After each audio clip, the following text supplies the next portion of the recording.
title of your book is The End of the World is Just the Beginning. That's the one. Why that? We are dealing with the end of the world that we know. Russia is more of a symptom of this than a cause. So to go back a little bit, in the world before World War II, if you had coal, oil, food, and iron ore, you could industrialize and try to make something of yourself. But if you failed to have one of those, you were probably a colony. At the end of the war, the Americans abolished the imperial system and patrolled the global oceans for everyone. And as a result, now you only needed one of those four, and you could trade for the others. And so for the first time in human history, we were all on the same path, from different starting points and going at different speeds, but we were all industrializing and we were all urbanizing. The problem, well, let's start with the opportunity. When you urbanize, you move from the farm and into town to take an industrial job. When you live on the farm, you have a lot of kids because they're free labor. You move into the city, you have a lot fewer kids because kids are no longer free. They're really expensive and noisy and annoying and dirty pieces of furniture. And you have fewer of them. And so your population starts to shift. It used to be that you have loads of children, a few young adults, fewer retirees. It's kind of a pyramid. But as you urbanize, your pyramid opens up into a column because you have fewer kids, but everyone's living longer. And as long as your population is a column, economic growth is spectacular because you don't have to spend a lot of money on your kids. You're not old enough that you have a lot of retirees, but you got a lot of people in their 20s and 30s to build things and buy things, and then a lot of people in their 40s and 50s to do the investing. And this day, 54 years ago, you took your first breath. When taking that first breath, it made you eligible to die. I hope you're not enjoying your day by sitting on the fucking couch with your feet up.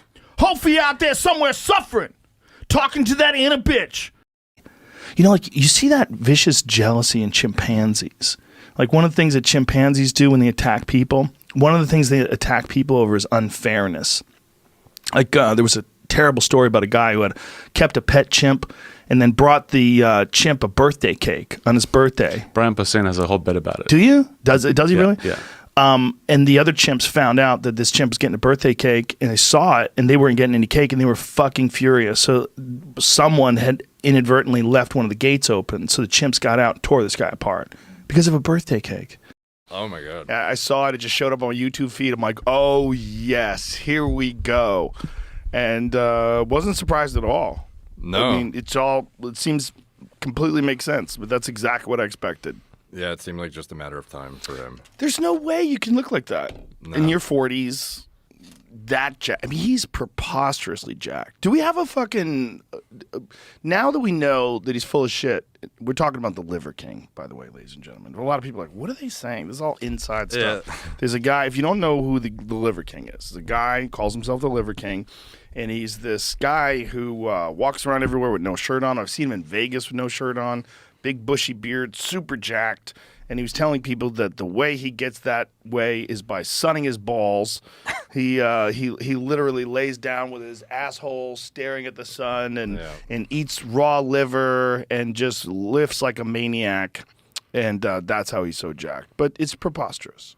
Yeah, too many polar extremes to have just like a unique marketing spin that was just highly viral, in my opinion, and...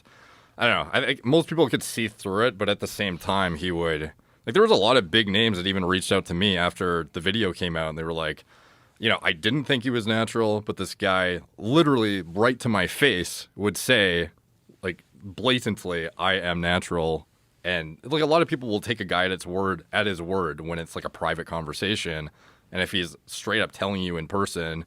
Yeah, it's actually legit. I'm natural. And he was just lying out through his fucking teeth, seemingly. There's some people that are really jacked that are natural. For sure. Some people that are like super, super disciplined.